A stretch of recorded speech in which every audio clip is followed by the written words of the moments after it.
Assalamualaikum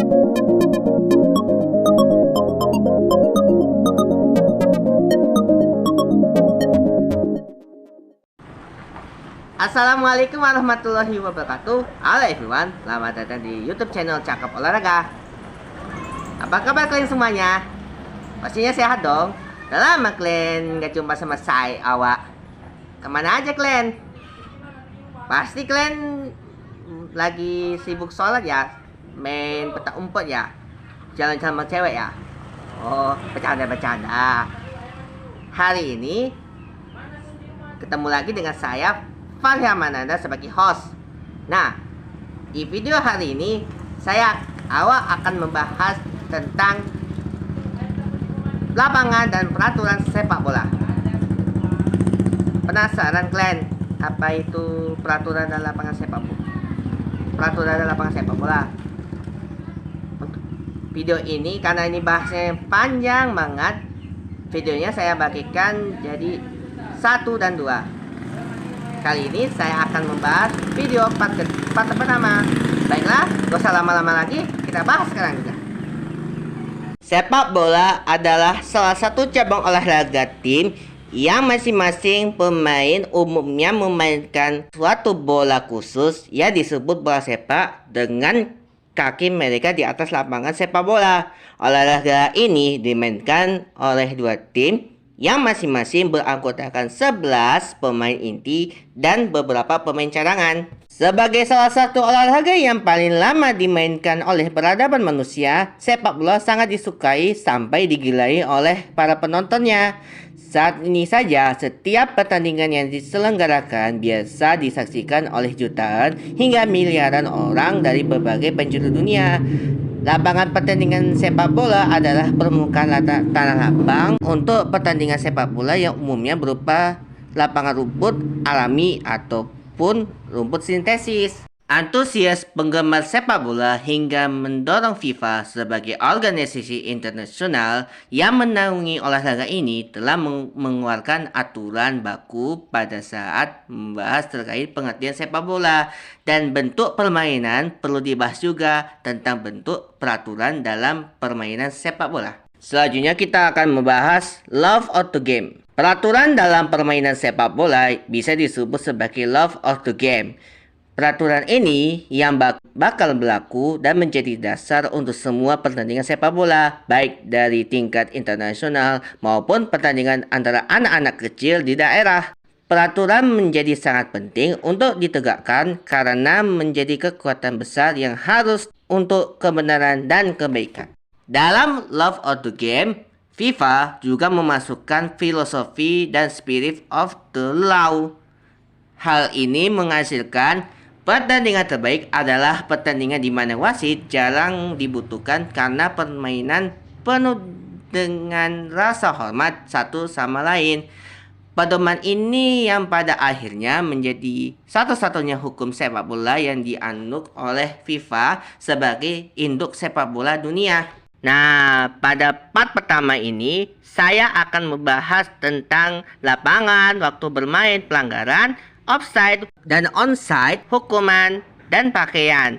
Untuk part keduanya, saya akan bahas teknologi, posisi, nomor punggung, bola yang digunakan, wasit, dan juga supporter. Saran kalian mau bahas tentang sepak bola apa aja? Baiknya kita akan bahas satu persatu. Yang pertama, lapangan. Aturan mengenai bentuk dan ketentuan lebih lanjut tercantum dalam pasal pertama dari Love of the Game, yaitu the field of play.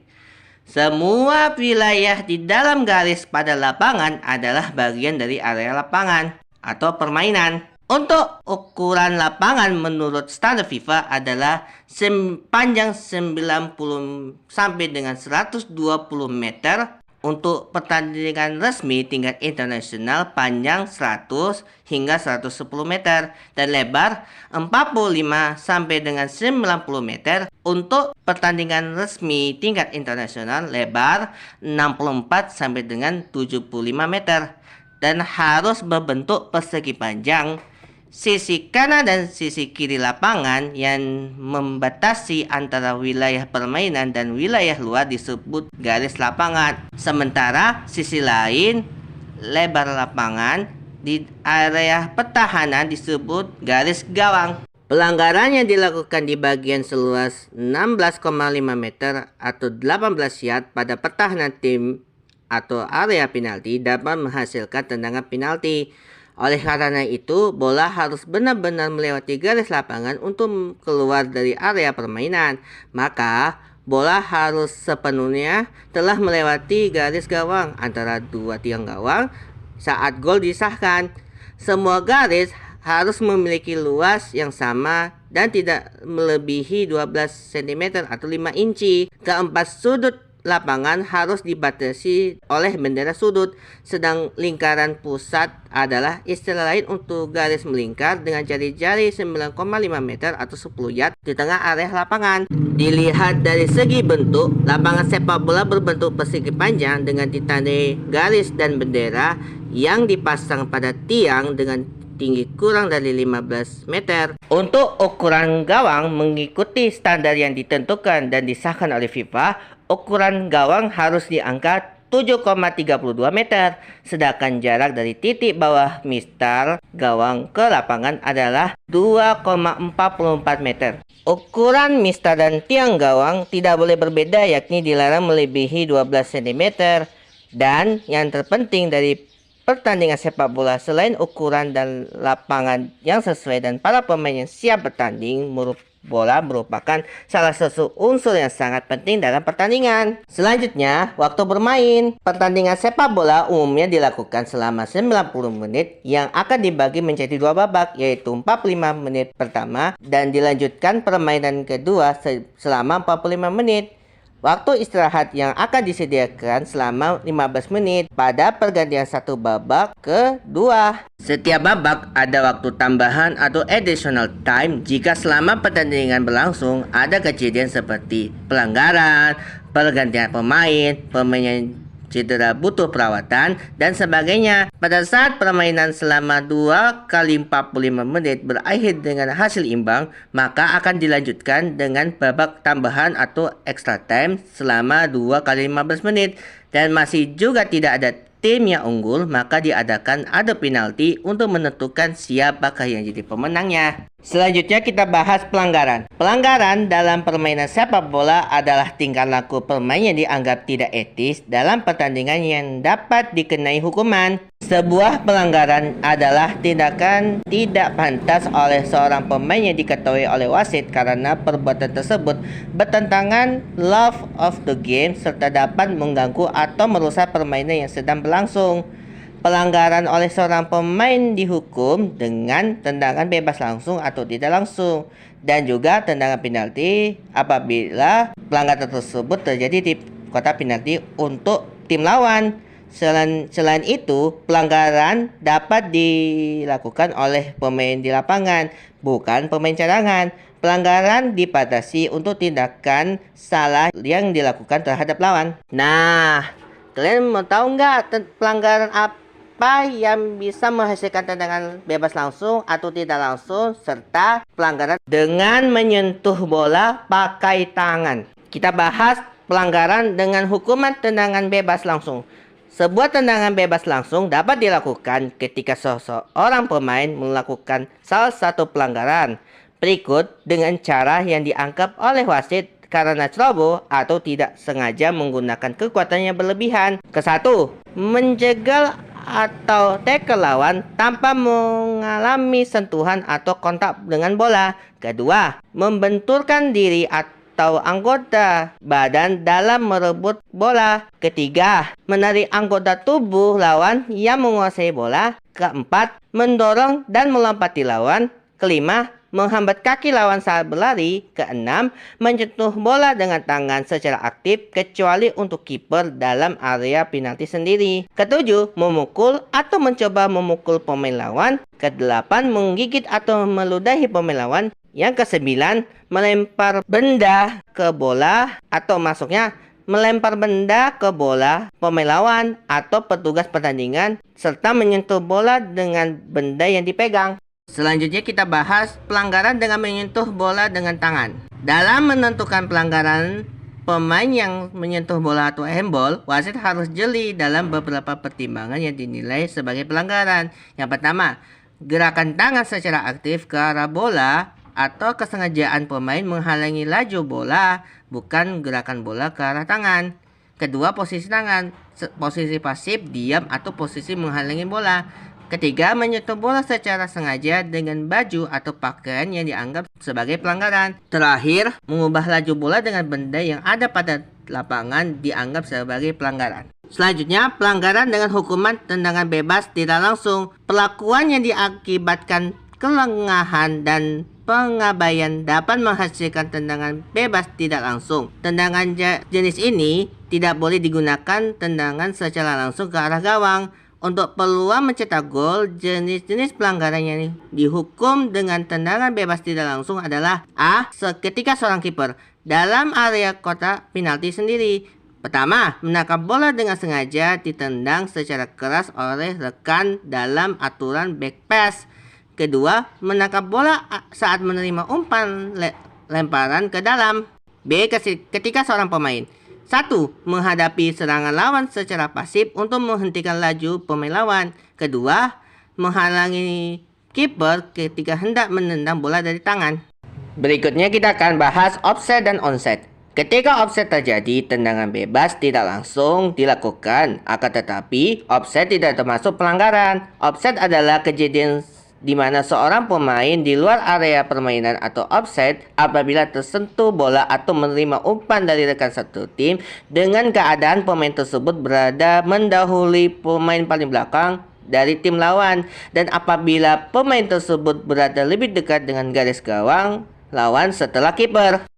Pada dasarnya, pemain sepak bola tidak boleh berada secara pasif dalam area lapangan lawan untuk menyerang, meski diizinkan bermain secara pasif di area lapangan sesama untuk bertahan. Berada di posisi offside bukanlah sebuah pelanggaran. Ketika offside terjadi, wasit menghentikan pertandingan dan memberi tendangan bebas tidak langsung kepada tim lawan dari yang dikenai offside. Namun, bisa terjadi pelanggaran dalam kasus tertentu, misalnya mencetak gol yang setelah terjadi offside dapat dianulir apabila wasit terlebih dahulu menyatakan offside. Penggunaan teknologi penilaian offside juga masih menjadi perdebatan di antara para pengamat sepak bola. Meskipun demikian, strategi offside sering diterapkan sebagai salah satu cara menjebak pemain lawan dalam area pertahanan. Offside ditemukan pada peraturan Cambridge pada tahun 1848 bahwa seorang pemain dilarang memainkan bola apabila telah mendahului 3 pemain bertahan lawan paling belakang, dan dia harus membiarkan bola pada penguasaan mereka. Salah satu tugas utama dari 2 asisten wasit adalah untuk membantu wasit dalam menentukan posisi offside seorang pemain. Posisi mereka di sisi lapangan memberikan keadaan yang lebih akurat melihat posisi pemain. Asisten wasit dapat menyatakan bahwa offside telah terjadi dengan mengangkat sinyal bendera.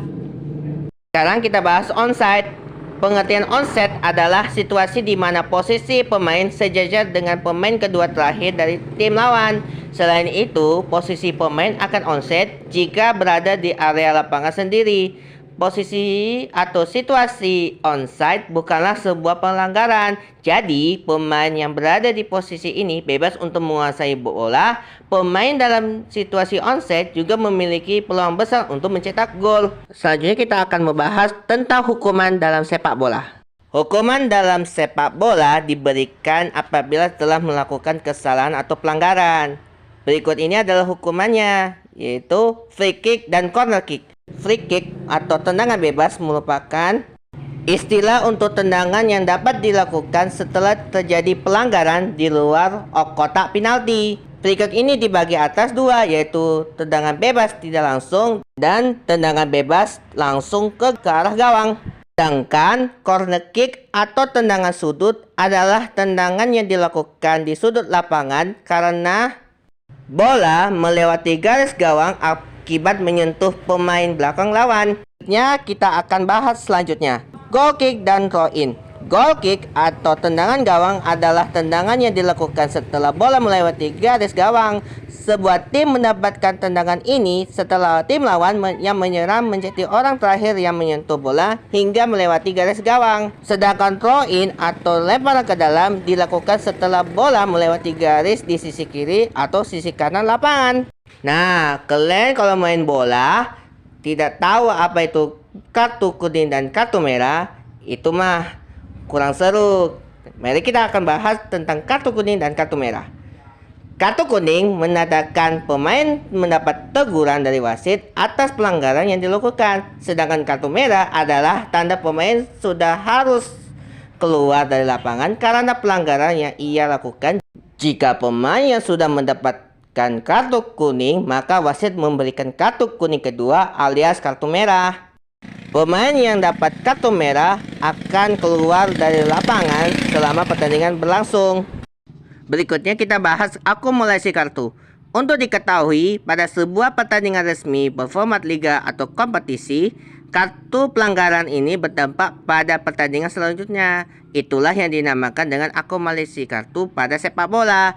Ada perbedaan mengenai jumlah hukuman larangan bermain akibat kartu kuning atau kartu merah. Perbedaan aturan tersebut tergantung pada aturan pada masing-masing kompetisi. Selain itu juga, pemain tersebut akan mendapatkan denda dari seberapa banyak kesalahan yang ia lakukan, baik di dalam lapangan maupun di luar lapangan. Selanjutnya kita akan membahas tentang cara berpakaian dalam sepak bola. Berpakaian untuk pemain sepak bola biasa. Berpakaian untuk permainan sepak bola umumnya biasanya dimainkan oleh anak-anak dan orang dewasa yang tidak mengadakan kompetisi resmi. Berikut adalah ketentuan dalam permainan sepak bola. Kesatu, pilih pakaian yang nyaman. Kedua, periksa cuaca. Ketiga, pilih pakaian yang pantas. Keempat, pilih sepatu yang sesuai. Kelima, tambahkan sentuhan pribadi. Anda bisa membeli baju atau celana sepak bola sesuai pemain atau tim favorit Anda. Nah, kalian kalau main bola di kampung, kalian ikutin aturan yang sudah saya sampaikan tadi. Oke, kita lanjut. Berpakaian untuk permainan sepak bola resmi. Perlengkapan yang wajib dipakai oleh seorang pemain dalam kesebelasan. Perlengkapan tersebut adalah 1. Kaos berlengan. 2. Celana. 3. Kaos kaki. 4. Shin guard atau pelindung tulang kering. Dan 5. Sepatu. Dalam sebuah kompetisi resmi juga menjelaskan aturan berpakaian untuk pertandingan sepak bola resmi seperti kompetisi antar klub maupun kompetisi antar negara. Ketentuannya sebagai berikut. Pertama, kedua tim yang bermain harus mengenakan warna jersey yang berbeda antara dengan tim lawan juga dengan para wasit. Kedua, penjaga gawang harus mengenakan warna jersey yang berbeda dengan jersey pemain lain, juga dengan kaos wasit. Ketiga, para penjaga gawang dari kedua tim boleh bermain dengan warna jersey yang sama. Terakhir, pemain boleh memakai jersey dalaman atau base layer asalkan dalaman tersebut memiliki warna dan motif yang sama dengan lengan jersey yang digunakan. Selain aturan mengenai aksesoris dan pakaian diperbolehkan untuk dikenakan, Love of the Games juga menjelaskan bahwa segala perlengkapan pelindung yang terbuat dari bahan empuk, lembut dan ringan diperbolehkan untuk dipakai. Contohnya, perlengkapan tersebut adalah tutup kepala, masker, pelindung lutut dan lengan, topi, dan juga kacamata olahraga yang juga diperbolehkan untuk dipakai bagi penjaga gawang. Tetapi, kalian harus tahu hal-hal apa yang dilarang dalam perlengkapan pemain sepak bola. Segala jenis perhiasan, kalung, cincin, gelang, anting, gelang kulit, gelang karet, dan sebagainya. Kalian tidak boleh memakai itu. Tidak diperbolehkan untuk dipakai dan harus dilepas. Demikianlah video yang saya bahas tentang sepak bola, terutama peraturan dan lapangan sepak bola. Di video selanjutnya, saya akan membuat part keduanya agar pembahasan sepak bola lebih baik lagi. Jangan lupa like, comment, and share ke tongkrongan kalian biar kalian, dan serta juga jangan lupa subscribe ya YouTube Cakap Olahraga, semoga agar bisa mendapat informasi lebih akurat dan juga dapat dipertanggungjawabkan. Dan semoga video yang saya sampaikan ini bisa menambah wawasan bagi kita semuanya. Terima kasih atas apresiasi dari kalian semuanya. Saya ucapkan terima kasih. Wassalamualaikum warahmatullahi wabarakatuh.